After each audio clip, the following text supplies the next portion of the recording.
Доброе утро всем, кто начинает свой день вместе с программой «Утро Якутии» на телеканалах «Якутия-24» и НВК «Саха». Это утро четверга. С вами встречаем мы, Степан Федоренко и Полина Долинская. Сегодня мы вам расскажем, что такое прокрастинация, так ли она страшна, как звучит, и нужно ли с ней бороться. Также поговорим о парусном спорте в Якутии. Также мы узнаем, чем полезны овощи, как их правильно употреблять. И даже гость нашей студии в это утро приготовит для нас и для вас тоже полезный смузи. А также мы узнаем, что же это за профессия такая, дендролог. Да, и обо всем еще многом интересном мы расскажем, интересных гостей покажем. Ну и у нас к вам сразу же с самого утра вопрос. Надо ли бороться с синдромом отложенной жизни? Если да, то как? Вот ваши ответы, ваши советы присылайте на наш WhatsApp номер 8 914 273 44 88. Самые интересные мы, конечно же, зачитаем. А если вы жизнь на потом не откладываете, а у вас уже есть планы на эти выходные, вы тоже можете писать нам на WhatsApp поздравления, делитесь с нами хорошими эмоциями, впечатлениями. Ну и также напоминаем, что у нас есть страничка в Инстаграме «Утро Якутии». Подписывайтесь, ставьте лайки, узнавайте об анонсе будущих программ. А если по каким-то причинам у вас нет возможности смотреть нас в прямом эфире, вы всегда можете посмотреть повторы наших программ на нашем YouTube-канале yak24.ru. Ну и начнем с информации о погоде. По данным Якутского гидрометеоцентра, в 6 часов утра температура воздуха в центральных районах составила 4-12 градусов, в заречной группе от 10 до 13. В южных плюс 9 сегодня в Нерюнгре, в Алдане плюс 10, а в Вилюйской группе 13-14 со знаком плюс. В Нижнеленских от 7 до 12, в западных от 10 до 14, а в Колымо-Индигирской группе улусов сегодня прохладно в Чукурдахе, плюс 5 это утро, и гораздо теплее в Уснере, плюс 12 градусов.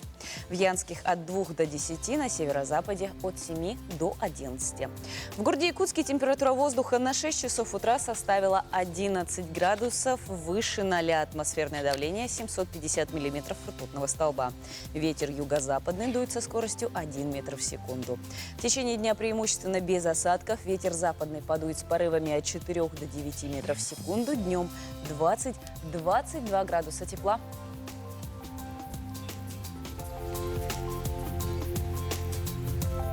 Наполеон Бонапарт как-то сказал: «Будите меня только если будут плохие новости. Если хорошие, не смейте меня будить». Но мы нарушим эту традицию и будем будить вас и с хорошими новостями из мира, страны и нашей республики. Новости далее.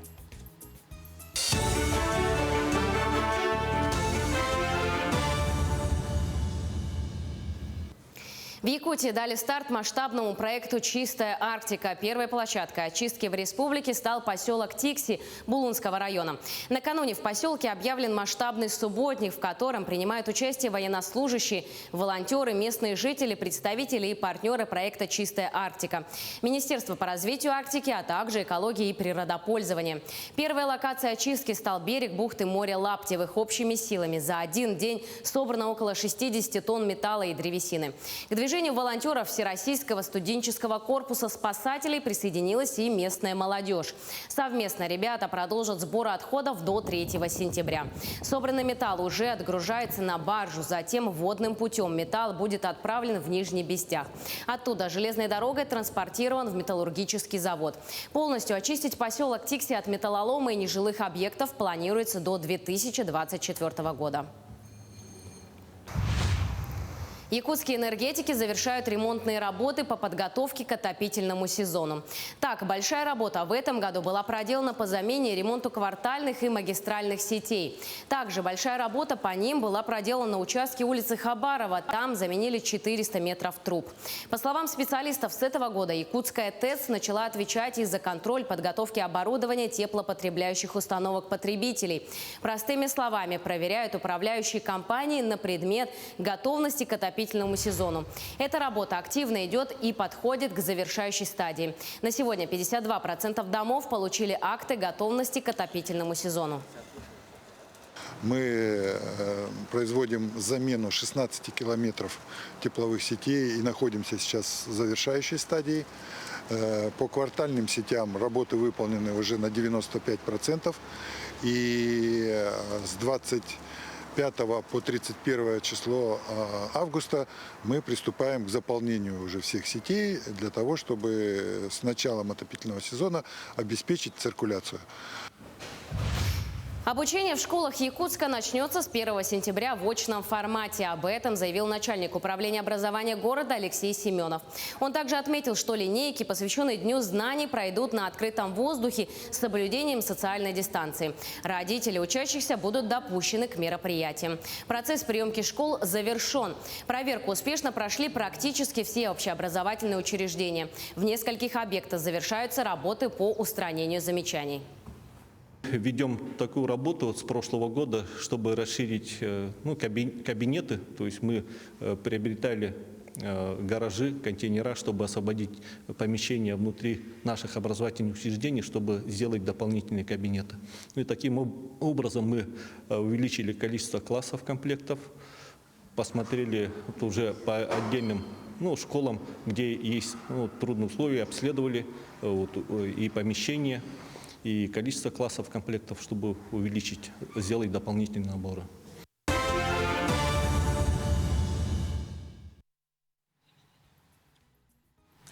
Полин, вот скажи, как часто ты произносишь фразу героини Скарлетт О'Хары из «Унесенных ветром» «Я подумаю об этом завтра»?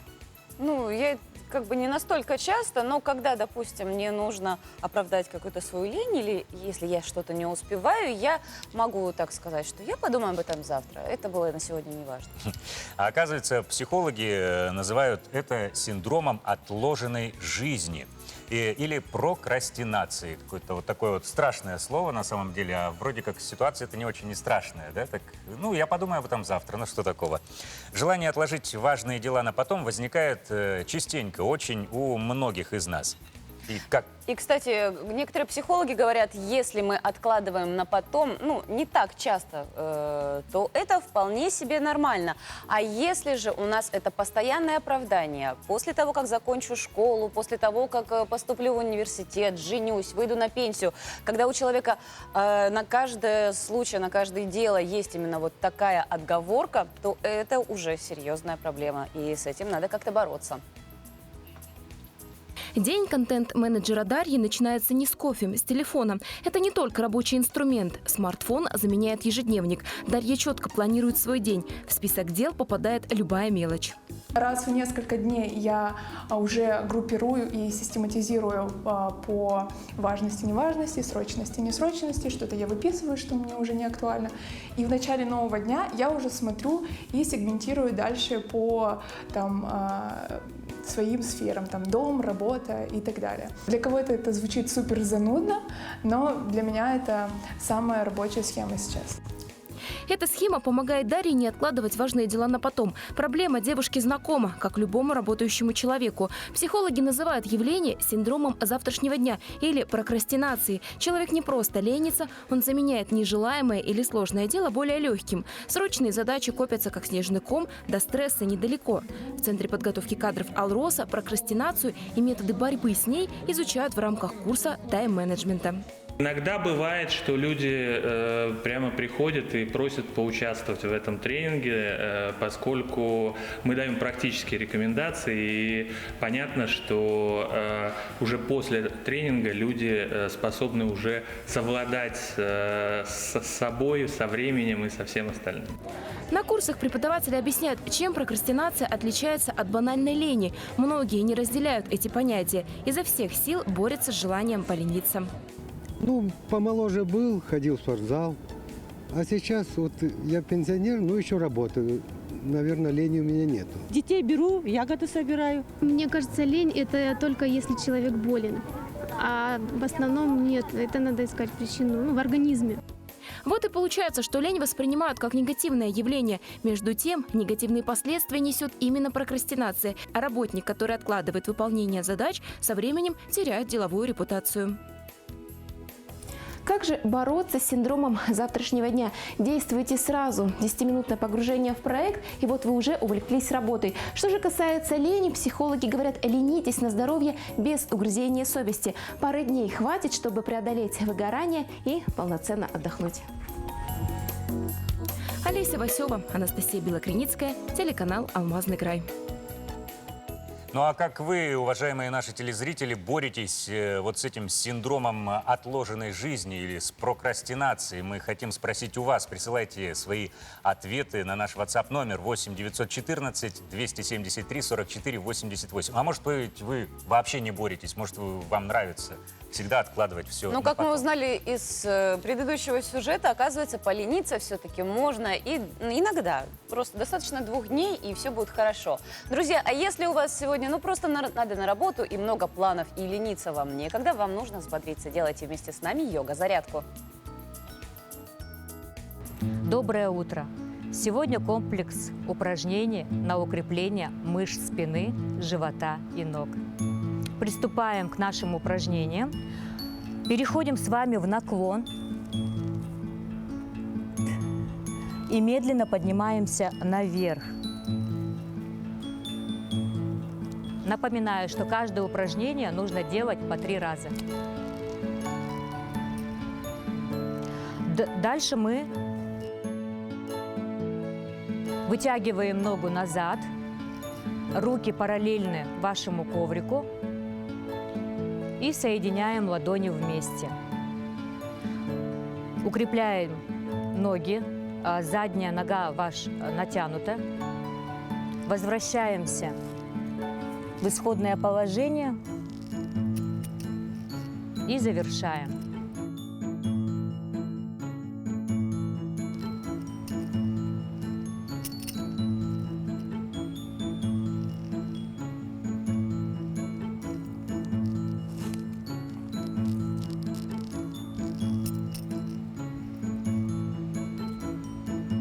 Следующая асана у нас треугольника, триконасана. Мы плавно опускаемся по прямой ноге, располагаем удобно, так, чтобы вам было комфортно. Рука вытянута вверх. Взгляд направляем на потолок, шея открыта, плечо опускаем вниз. Возвращаемся в исходное положение. Руки параллельны коврику. Ощущение, будто сзади стена, плечи выравниваются, и за счет этого мышцы живота подтягиваются.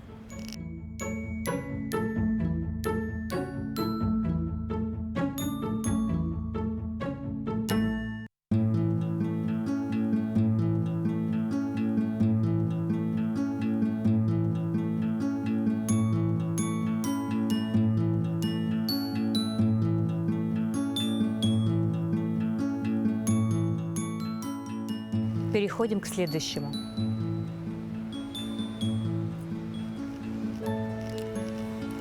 Подтянули колено, отводим назад и учимся ловить баланс.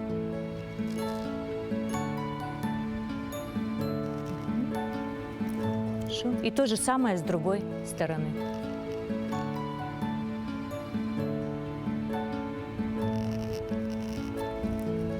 Мы завершаем наши упражнения на укрепление нашего тела. Прекрасного вам дня! Пусть в ваших сердцах светит солнце.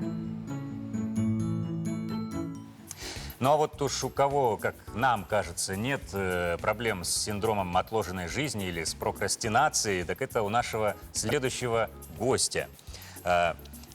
Директор яхт-клуба «15-летний капитан» Сергей Помогаев. Доброе утро. Доброе утро. Доброе утро. Ну, вам знаком этот термин прокрастинация или вот синдром отложенной жизни? Вы откладываете какие-то дела на потом? Не без этого. Все-таки бывает, бывает. А вот откуда у вас появилось увлечение парусным спортом и почему вы решили обучать этому именно детей? Ну, в самом детстве получилось как бы изначально очень сильно болел парусами, как бы лодочками, все, что связано с парусами. Потом удачно так попал в яхт-клуб в Якутске, в Лену. Лет 5 отработал. Отходил, точнее, там на парусах. А желание появилось, ну, очень хотелось поделиться, так сказать, своими впечатлениями, как мы летом ходили, да, и, ну, восстановить, чтобы у нас тоже был парусный спорт в Якутске. Ну вот за то время, что 3 года вашему клубу, вам удалось и построить, и отремонтировать около 16 яхт. Вот, как вам это удалось и кто вам помогает в этом? Ну, помогают спонсоры и ресурсный центр. А детей вы как бы привлекаете к этому? Но они сами строят эти яхты полностью. То есть они еще и не только... Ремесло. Еще и корабелы, получается. Да, зимой они кораблестроители. строят, теория проходит весною и летом уже на воду. Это прям настоящие яхты? Вот эти яхты. Из вот каких они это из каких материалов? материалов созданы? Это фанера. Фанера, да, Да, обычная? это фанера. А по какой-то технологии специально это делается? По каким-то А. эскизам? Или действительно? Ну, я заказал один кит-набор с Нижнего Новгорода, и его мы используем как лекало. В эти выходные как раз-таки предстоит парусная регата в Якутске. Расскажите о ней подробнее. Что будет, куда идти, что мы увидим, что мы посмотрим, кто будет Ну, участвовать? регата пройдет на Белом озере. Ну, обычно дети будут соревноваться между собой, будут проходить олимпийский треугольник по буям. Вот.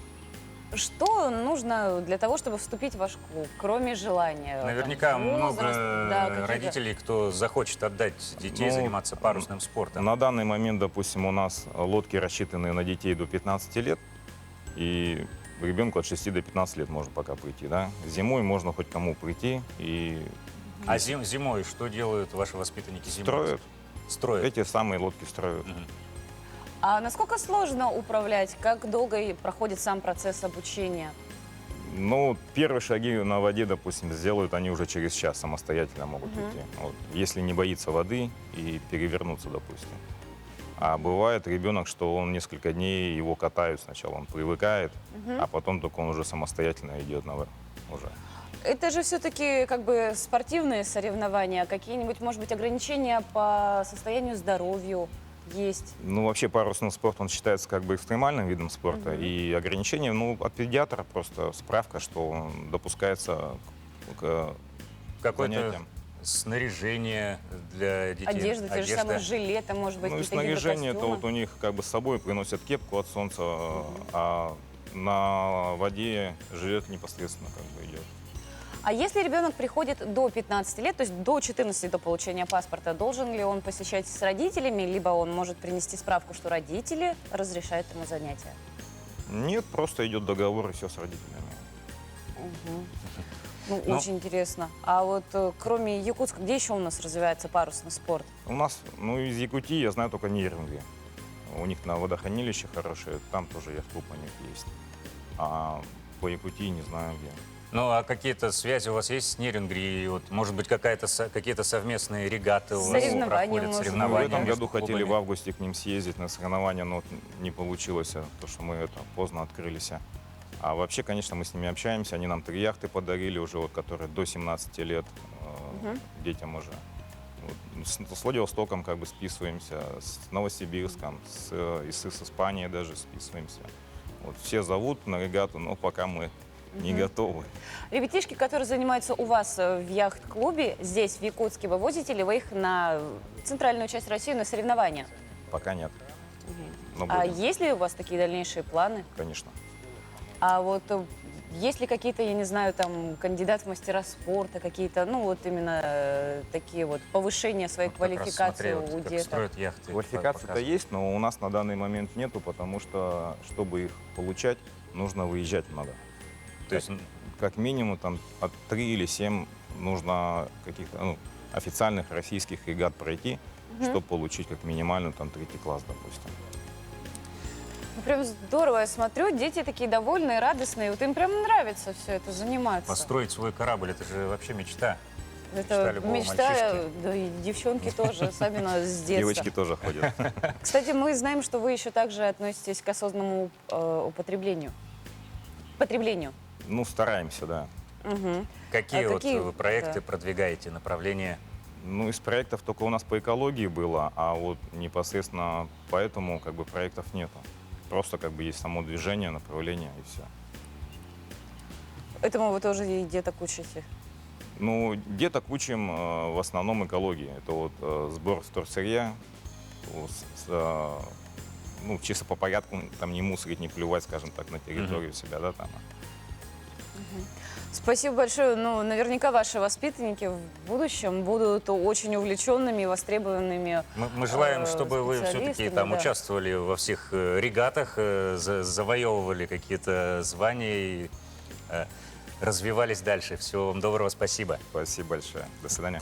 Ну, наверняка ваши воспитанники Сергея Помогаева в будущем будут увлеченными и профессиональными специалистами. И как в этом году показало между главным в вузе республики, самыми востребованными вакансиями на обучение это были медицинские специальности. Но это неудивительно. Да, понятно. Пандемийный год.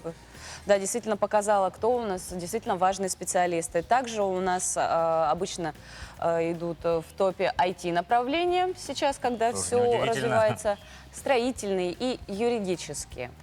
Ну а вот, как нам кажется, вот, к сожалению, по итогам вот этого года востребованной профессией должна бы, по крайней мере, стать профессия дендролога, специалиста по деревьям. Ведь предстоит восстановить пострадавшие от пожара леса, а также эксперты в этом деле нужны для благоустройства городских территорий города Якутска. Наша коллега Ирина Григорьева расскажет нам сегодня об этой профессии. Доброе утро, дорогие телезрители! Мы сейчас находимся в ботаническом саду Северо-Восточного федерального университета. Ботанический сад – это одно из самых любимых, популярных мест отдыха для наших горожан. Здесь растут не только привычные для Якутии растения, но и адаптированные растения, которые вот благодаря специалистам, дендрологам, они растут и выживают в наших северных и непростых, можно сказать, климатических условиях. Мы вас хотим познакомить с интересным человеком, человеком, который очень любит свое дело, увлеченно своей профессией, с Ириной Григорьевной Трофимовой. В эту профессию, можно сказать, я пришла еще с самой школы, еще, может быть, даже до. И работаю я здесь с 2014 года. Первое время я работала лаборантом, и дальше, через где-то менее чем через полгода, я уже возглавила отдел дендрологии. Поскольку мы говорим о профессии дендролога, о непосредственной работе, я хотела показать именно стриженные растения. То есть наверняка все знают, что растения можно выращивать как солитер, то есть как отдельно стоящее растение, или же можно высаживать некоторые в изгородь. В изгородь должны высаживаться растения, которые хорошо переносят стрижку. Наш пример – это изгородь из карагана древовидной. Отдельно как солитер он вырастает до 4-5 метров в высоту в наших условиях. А сажая вот так вот близко друг от друга, примерно 20-30 сантиметров, можно добиться вот такой вот плотненькой изгороди. То есть дендролог занимается тоже ухаживанием, да? Конечно, изучение самого растения. Дальше посев семян.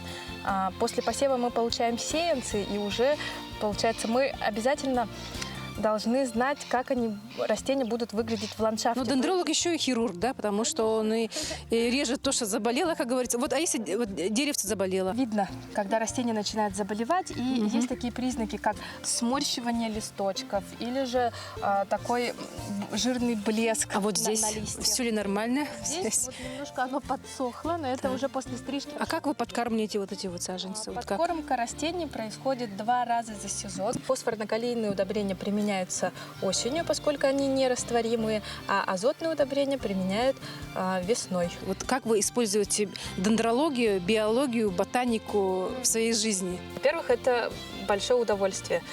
Честно сказать, работать в офисе или же там, не знаю, в другом месте я бы наверняка не смогла, потому что у нас здесь тоже все очень изменчиво. Меняется. Захотела, поработала с людьми. То есть у нас очень большая просветительская деятельность идет. Захотела, ушла в лес, начала изучать растения. Больше начинаешь замечать красоту, что ли. У вас есть любимое растение?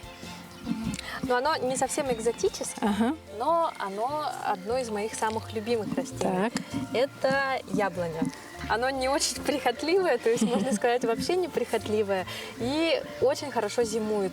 Плюс шикарное цветение. Вот это деревце, во время цветения листочков не видно, а полностью унизано белыми, такими немножко с перламутром цветочками. Плюс дальше будут ягоды. Это маленькие яблочки размером с ноготь. И это копия яблока. Вид называется яблоня ягодная. Цветет в июне месяце в течение 10-14 дней. Я вам желаю, чтобы ваша работа приносила радость не только вам, но и всем нашим телезрителям. Здорово, спасибо. Спасибо вам большое. Слушай, ну это хорошо, когда работа приносит удовольствие и действительно, и получаешь при этом еще и удовольствие от самой жизни. Как нам с тобой, да? Да, нам с тобой очень повезло. Но, Ну а также, да, друзья. Далее мы расскажем вам о том, какие даты и события произошли сегодня, в этот день, 26 августа. На календаре 26 августа сегодня отмечают День женщины-веб-мастера, праздник 13-й кошки, День собак, День музыкальной йоги, День вишневого эскимо, День устраивания секретиков. По народному календарю этот праздник посвящен представлению и второму обретению мощей воронежского епископа Тихона. Также в этот день почитают икону Божьей Матери Страстную. В народе святого Тихона считают спасителем от депрессии, беснования и уныния. В этот день к нему обращаются с молитвами. Уханье совы на протяжении всей ночи сулит скорую перемену погоды. События в этот день. В 1723 году в Петергофе был запущен комплекс фонтанов. В этот день была отправлена первая новость телеграфом. На Ниагарском водопаде была открыта гидроэлектростанция. В 1957 году ТАСС сообщила об успешном испытании межконтинентальной баллистической ракеты. В 1999 году Майкл Джонсон побивает мировой рекорд по бегу на 400 метров с результатом 43,18 секунды. В этот день родились Иоганн Ламберт, немецкий физик, философ, математик и астроном. Жозеф Мишель Монгольфье, французский изобретатель, создатель воздушного шара. Галла Дали, жена и муза Сальвадора Дали. Мать Тереза, католическая монахиня, основательница Ордена Милосердия, Нобелевский лауреат. Петр Тодоровский, советский российский кинорежиссер, оператор, сценарист, актер, композитор. Александр Рошаль, советский шахматист и шахматный журналист. Певица Земфира, российская исполнительница, музыкант, композитор и автор песен. В этот день именины отмечают Ян, Яков, Тихон, Серафим, Николай, Максим, Константин, Иван, Василий, Алексей, Оксана, Ксения, Евдокия. В нашей традиционной рубрике «Пусть мама придет» сегодня мы познакомим вас с маленьким малышом, которого зовут Лев, и ему очень нужна семья.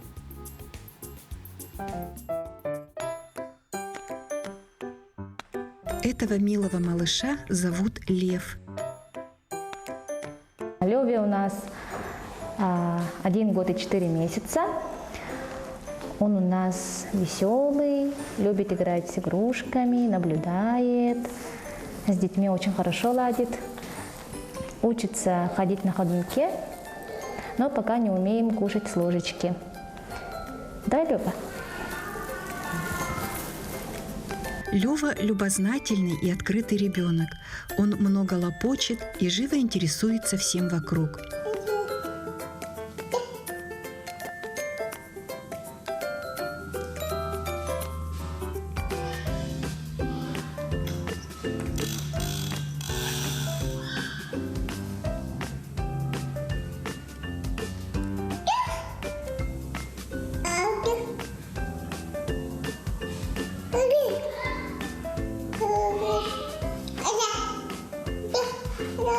Лёва проходит каждый год плановое обследование, наблюдается у специалистов и получает соответствующее лечение. Мы надеемся, что для Лёвы найдутся те, кто окружит его вниманием и заботой и станет для него семьей.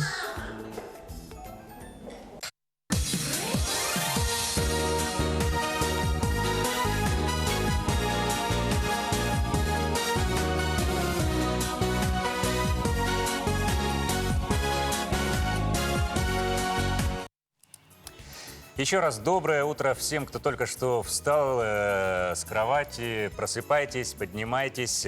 Мы вас приветствуем и хотим познакомить вас с интересными и актуальными новостями.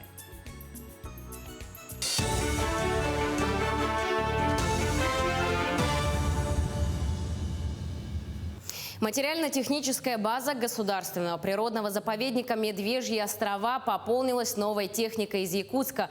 В арктическую навигацию в Черске доставлены вездеходы «Трекол». В прошлом году заповедник получил один такой же колесный вездеход. Колесный вездеход приобретен в рамках субсидий на укрепление материально-технической базы и эксплуатации двух вездеходов в паре позволит кардинально повысить безопасность работы во время патрулирования. Кроме того, в заповедник поступили солнечные панели. Их установка на границах заповедника улучшит бытовые условия инспекторов.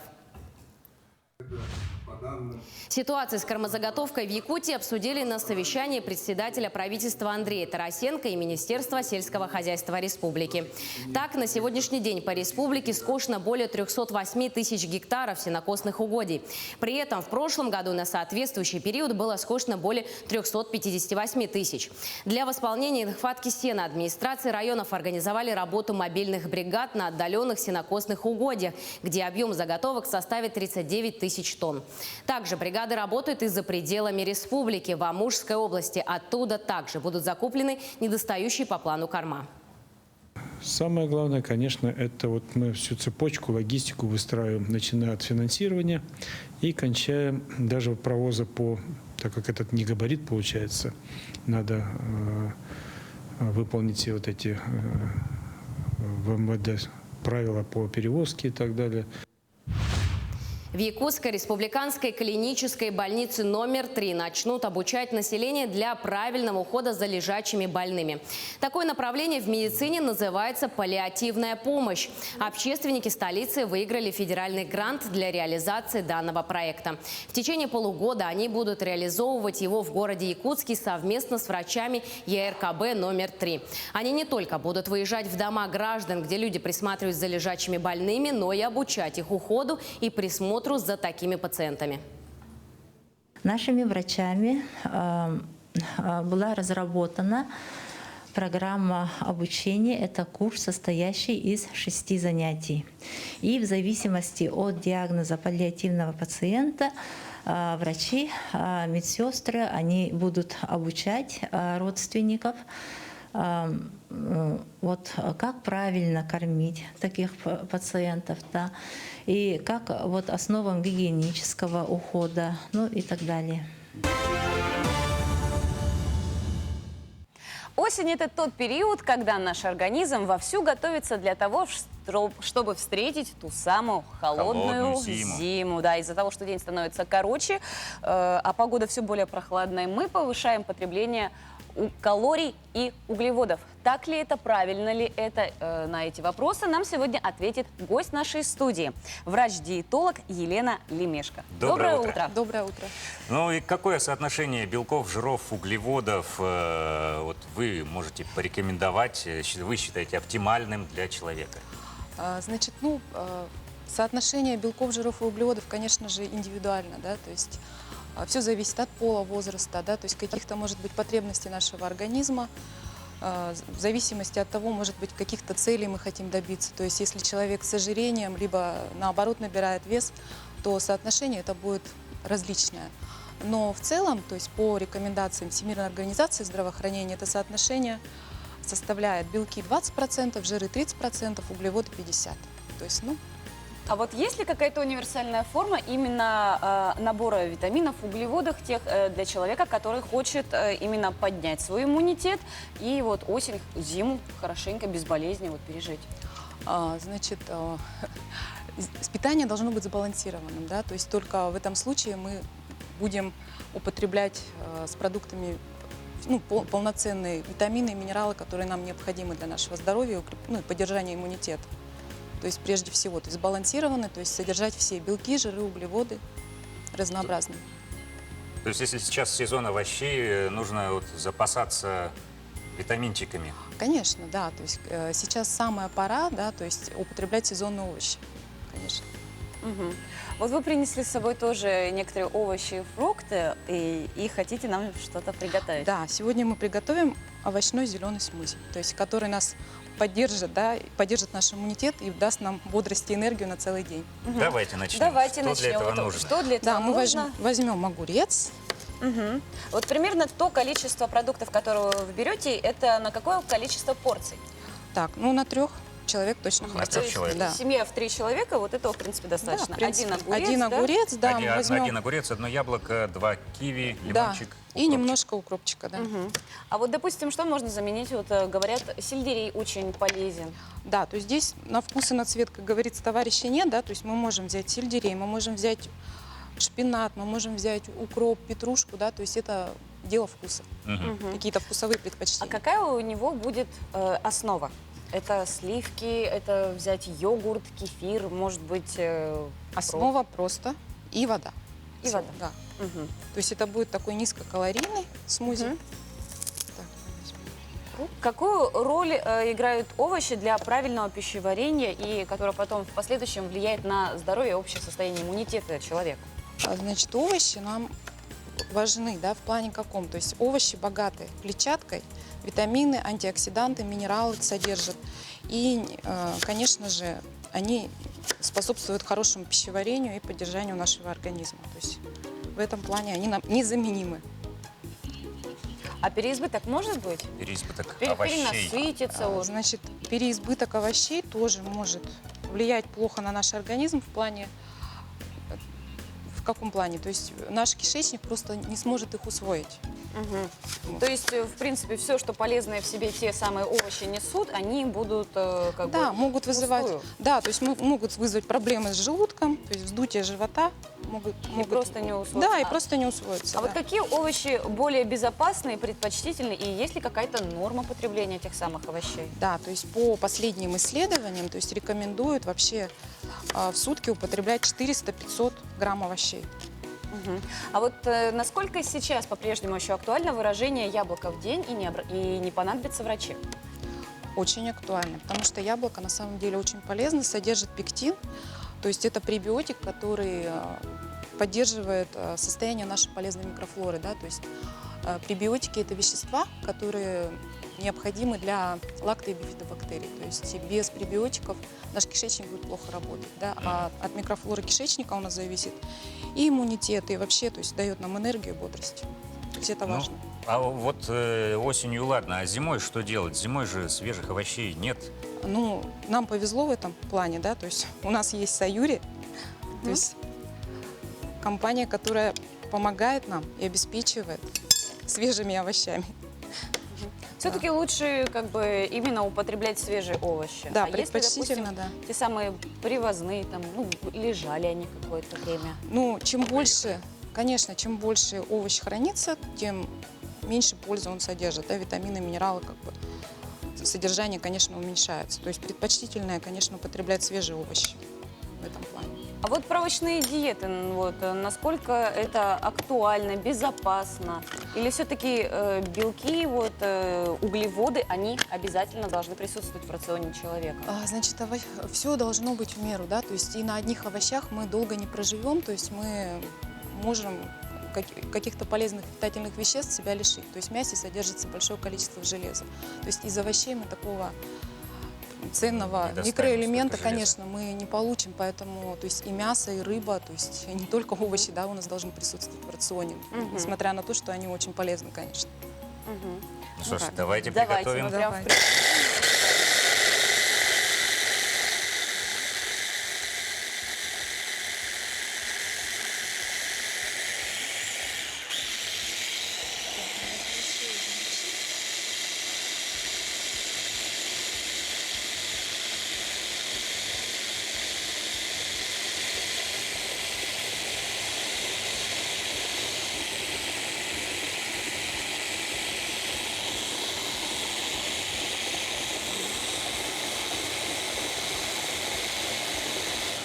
Хорошо измельчить, иначе будет салат вместо смузи. А вот давайте также для тех, кто нас смотрит и хочет правильно питаться, и утром нормально вот такой коктейль выпить? Да, допускается. Овощной. То есть, да, овощной, лучше овощной, потому что фруктовые коктейли, они, как правило, содержат большое количество фруктозы и сахара и будут вызывать всплески инсулина, глюкозы, то есть что не очень полезно, да, то есть лучше фрукты есть целиком. Так что, друзья, берите на заметку буквально 1 яблоко, 2 киви, 1 огурец, да, среднего размера. Все это хорошенько перемалывается в блендере, именно в такую кашеобразную такую массу. Потом после этого добавляется половинка лимона и стакан воды. Обязательно. Потом ты снова, да? Да, чуть-чуть мы Еще перемешаем. перемешаем. Угу. Так.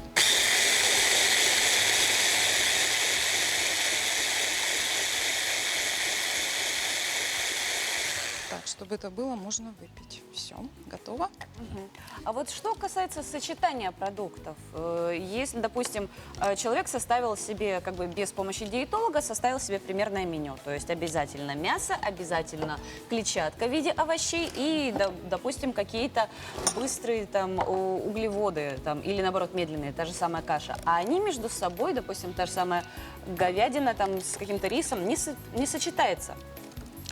Да, то есть как бы есть определенные каноны, да, то есть при сочетании каких-то продуктов, да, то есть, допустим, мясо лучше употребляется свежими овощами, так как крахмалистые, и лучше употреблять не крахмалистые овощи. Допустим, мясо с картошкой очень тяжелый продукт, да, то есть лучше употреблять свежие овощи в виде салатов, либо тушеных овощей, то есть так будет и полезнее, и легче усвоить данный продукт. То есть свежий салат – это лучший гарнир, да? Да, для мяса, конечно. А какой-то пропорции вот там? На тарелке вот в каком количестве должно быть мясо, в каком овощи? Да, то есть есть тарелка правильного питания, да, то есть она на самом деле очень наглядно отражает вот эти пропорции, то есть половину тарелки должны занимать овощи, 1/4 должны занимать белки, то есть это мясо, рыба, яйца, и 1/4 должны занимать медленные углеводы, то есть это макароны, зерновые, то есть злаковые.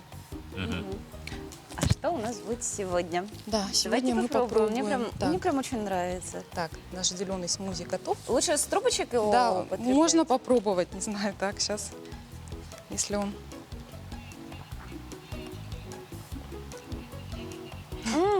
Она такая вкусная. Да, то есть освежает, да, то есть, во-первых, очень хорошо утоляет жажду. Вот этот вот лимон такой добавляет пикантный вкус, именно вот с киви, с огурцом и киви и яблоком. Друзья, вот такой вот полезный вкусный смузи выпивайте по утрам вместе всей семьей, и это очень хорошо поддержит ваш иммунитет в период осенних заморозков, дождей. Так поможет что это... набрать витаминов на зиму. А вы что предпочитаете на завтраке? Ну, я на завтрак предпочитаю белки и жиры все-таки, да, то есть потому что завтрак должен быть плотным, сытным, и обязательно мы должны плотно позавтракать, то есть это даст нам сил до обеда, как говорится, продержаться, дотянуть, да. Спасибо вам большое, спасибо. За такой прекрасный напиток действительно дает какую-то бодрость, прям, ну и так радостно на душе сразу. Спасибо вам большое. Спасибо вам. Ну что ж, а далее в нашем эфире рекламный блок. Доброе утро! Мы вот со Степаном в это утро подкрепились овощным смузи. Мы надеемся, вы также следовали нашим советам нашего гостя и тоже что-то вкусное себе приготовили, то, что дает вам бодрость в течение дня. Полезное и калорийное, как сказал гость. И еще и с витаминами. Чтобы дожить до обеда. И да, еще и с витаминами. Да, ну, друзья, а мы двигаемся дальше. И хотим сейчас рассказать про очень необычную героиню нашей следующей новости. Почетные грамоты за активное участие в жизни музея и многолетний добросовестный труд наградили в Томске кошку Люсьену. Уже много лет она работает в Музее истории города. 10 лет назад директор музея Наталья Суркова принесла еще маленького котенка из приюта, и с тех пор кошка неизменно исполняет свои обязанности хранительницы. У Люси есть свой распорядок дня, начинающийся с завтрака и утреннего обхода территории. Притом не только посещения музея, но и его окрестностей. По словам работников музея, в здании нет грызунов. Но Люся приносит мышей с улицы, тем самым подтверждая свою квалификацию и показывая, что она работает, а не бездельничает. Помимо грамоты, старательному работнику досталась новая механическая мышь и кошачье лакомство. Правда, местонахождение игрушечной мыши неизвестно уже никому, кроме ее новой хозяйки. Зато не потеряется грамота. Ее повесят возле входа в музей, чтобы каждый посетитель знал. Эта черно-рыжая кошка не просто чей-то питомец, а самостоятельный музейный работник. Слушай, ну надо же, такая прям кошка, такая умница. Вот то действительно стоит на страже всех экспонатов. Никого не допустит. Исторических ценностей. Да, интересно, вот у нас в наших музеях есть ли, да, такие вот незримые стражники, необычные сотрудники? Если грызуны там в наших музеях, надо тоже узнать. Ну, я думаю, по примеру Томского музея все-таки у нас скоро появится, потому что в новый дом обычно всегда и запускают кошку первой, для того, чтобы в доме все было хорошо. А у нас прямо сейчас проходят по нацпроектам ремонты в культурных учреждениях. Наша коллега Саргалана Неустроева узнала, какие новшества ожидают поклонников художественного искусства. Зданию казначейства, ныне галереи зарубежного искусства, более 100 лет. Это один из самых значимых исторических объектов Якутии. Его реставрация открывает новые возможности не только для самой галереи, но и для всех поклонников художественного искусства. Обновленные залы, дизайнерские концепции, конечно же, техническое оснащение. Все это, по словам директора галереи, позволит посетителям насладиться уникальными коллекциями крупнейших музеев и галерей страны. Ранее это практически не представлялось возможным. Строгие требования к хранению легендарных полотен Якутская галерея зарубежного искусства не проходила. Полностью заменена система вентиляции, пожаротушения, поскольку есть определенные требования для хранения очень таких ценных работ, которые у нас находятся в галерее. И вот как раз таки новые системы, они будут обеспечивать соблюдение влажностного режима, режима вентиляции, необходимого для хранения живописных полотен. Кроме того, был отреставрирован фасад самого здания. Сохранить удалось даже оконные рамы. Благоустроена будет и прилегающая территория галереи. Реставрация – это всегда трудно. Но главное – сохранение исторического облика здания. Второй этаж полностью практически закончили. Осталась только покраска стен. А на первом этаже начинаем уже. Объект сдадут уже в ноябре этого года. Далее начнутся работы по обустройству помещения. Самая сложная – транспортировка картин. Специалисты уверяют, делать это зимой в экстремальные холода практически невозможно. Однако, по словам директора галереи, успеют как раз к столетию Якутской ССР. Конечно, будет обновленная экспозиция, и мы очень надеемся, что произведения зазвучат по-иному, иначе. Нами разработан дизайн-проект галереи, внутренние интерьеры будут посвящены тому или иному направлению. Реставрация галереи – один из многих пунктов федерального плана подготовки к столетию республики. Всего на ремонт и реставрацию культурных объектов было выделено более 160 миллионов рублей. Работы велись на протяжении 2 лет, и уже к концу этого года обновленные театры, музеи и галереи снова откроют свои двери для посетителей. Саргалана Неустроева, Георгий Григорьев, Якутск. На наш WhatsApp-номер пришло очень поэтичное, красивое сообщение, которое мы не можем не зачитать. И также оно сопровождается фотографиями и видео. И видео даже. Да, сегодня я между поливками цветов и прочих огородных радостей вышла за калитку, перешла дорогу и очутилась на краю крутого обрыва перед рекой. Небо было ясное, светило солнце, дул нежный ветерок, зловредные мошки докучали не сильно, и я стала спускаться вниз. Вдруг потянула к воде. За мной увязались моя лайка Гера и кошечка Лиза. Лиза всю дорогу призывно мяукала.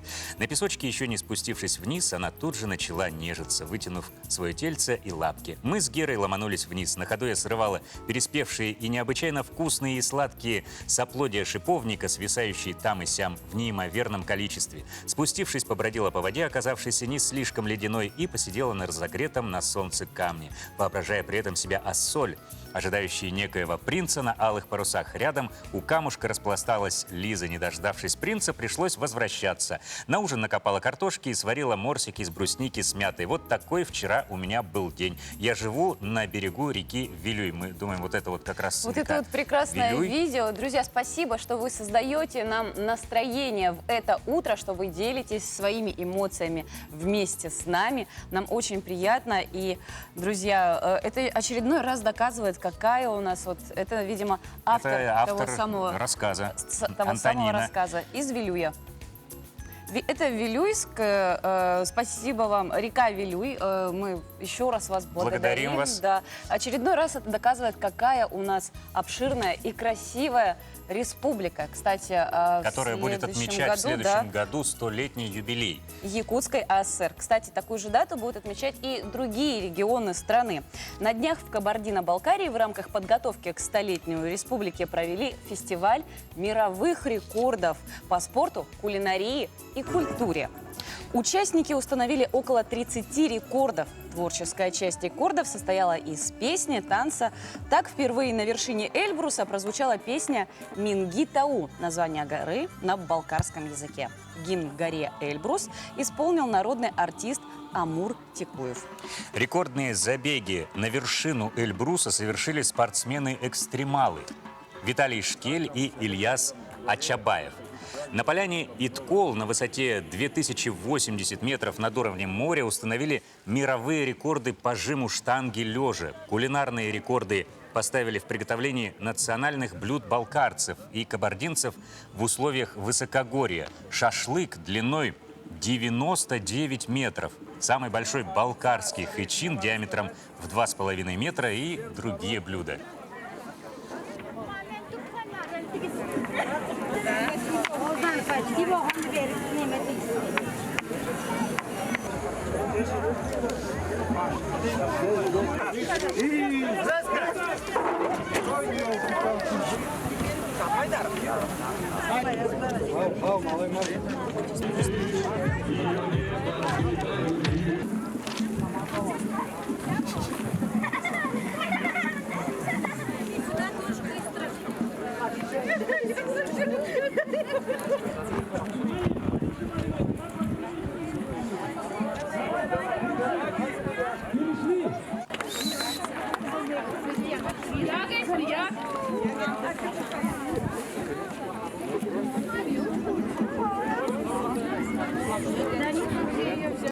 А у них погода замечательная. Самое время собраться родными, близкими на шашлык, друзья. На 99-метровый шашлык. Конечно. Давайте, друзья, узнаем, какую погоду нам приготовила наша республика. Может быть, все-таки мы сезон шашлыков и завершим.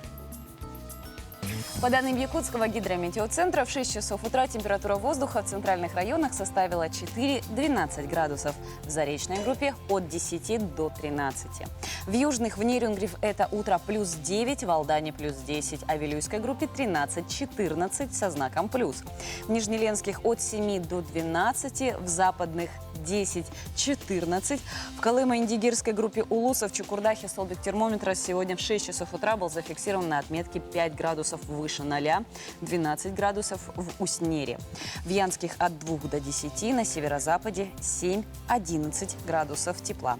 В городе Якутске температура воздуха на 6 часов утра составила 11 градусов, атмосферное давление 750 миллиметров ртутного столба. Ветер юго-западный дует со скоростью 1 метр в секунду. В течение дня преимущественно без осадков. Ветер западный с порывами от 4 до 9 метров. Температура воздуха днем 20-22 градуса тепла. Не все так плохо, судя по прогнозу очень погоды. Даже хорошо. Так что, друзья, сейчас у нас как раз-таки наступает тот самый сезон сбора урожаев. Последние деньки на даче. Собирайтесь с родными, близкими. Не забывайте отдыхать при этом. Да, не откладывайте на потом, не откладывайте свою жизнь, не откладывайте те моменты, когда можно наслаждаться каждым днем. Да. Живите здесь и сейчас. Именно это мы и хотим сказать вам в течение всего нашего утра. Пишите нам на WhatsApp 8 914 273 44 88. Подписывайтесь на нашу страничку в Инстаграме «Утро Якутии». Смотрите нас на YouTube-канале «Якутия-24». Пусть попутный ветер дует расправляет ваши паруса. Да, потому что попутный ветер дует именно в те паруса тому кораблю, который знает, куда идет. Так что, друзья, наш девиз сегодняшнего утра – живите здесь и сейчас. На этом мы с вами прощаемся. Всего вам самого доброго, отличного четверга. специальное такое направление строительства, да, это не концертный праздник,